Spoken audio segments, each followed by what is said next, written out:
Não sou padre nem pastor, apenas estudo a Bíblia com inteligência artificial para sempre te trazer uma visão imparcial. E aí, como é que vocês estão? Na paz?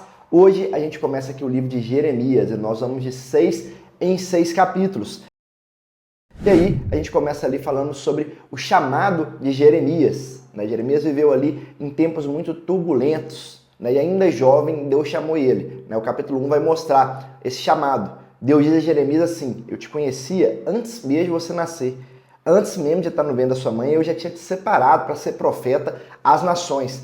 E Jeremias responde que é muito jovem e não sabe falar bem, só que o Senhor encoraja. Fala assim: não digas que é jovem, Jeremias, porque a quem eu te enviar irás, e tudo que eu te mandar falar, falarás. E depois tocou a boca dele e colocou palavras em sua boca, mostrando também duas visões. Uma vara de amendoeira, um sinal de que Deus vela por sua palavra, e um caldeirão fervendo, borbulhando, representando o juízo que viria do norte. E esse capítulo mostra que Deus chama, capacita e sustenta quem ele escolhe. Aí a gente tem depois o capítulo 2, onde Deus lembra a fidelidade de Israel lá no início, mas denuncia a traição do povo, que o trocou por ídolos. Ele usa a imagem forte de uma fonte de águas vivas sendo abandonada para que construíssem cisternas rachadas no lugar, cisternas que não retêm água nenhuma. E o povo foi lá se apoiando em alianças políticas, em deuses falsos, e naquilo que eles mesmos queriam acreditar, se esquecendo do Senhor. Um retrato de ingratidão humana quando troca o Deus vivo por substitutos que não satisfazem em nada. Depois a gente tem o capítulo 3, relatando a infidelidade, comparando ela ao adultério. Fala: Israel se prostituiu com outros deuses em todos os montes e debaixo das árvores frondosas. Mas Deus não fecha as portas, ele convida ao arrependimento e diz que é misericordioso, pronto para receber de volta. E a promessa é clara: voltai, filhos rebeldes, e eu vos curarei da vossa infidelidade. Mesmo em meio à rebeldia, Deus revela graça. Depois a gente tem aí o capítulo 4, onde Jeremias clama ao povo que mude de coração, não apenas de aparência. Ele anuncia que a destruição ela viria do norte, como um vento impetuoso e como um leão que devora. E o profeta sente essa mensagem na pele, dizendo que seu coração estava agitado diante daquela visão de calamidade. Isso mostra como o pecado traz consequências sérias, mas também como o profeta se solidariza com a dor do povo.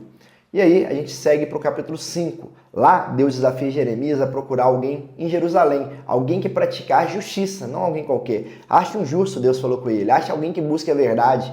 E o profeta não encontrou ninguém. Os ricos estavam explorando, os líderes mentiam, os sacerdotes ensinavam conforme seus próprios interesses e o povo gostava sim, o povo achava legal tudo isso. A corrupção estava tão generalizada que não tinha muito o que se fazer. E ali a gente vê quando a verdade desaparece, quando a injustiça se espalha, o juiz de Deus vem, ele se torna inevitável.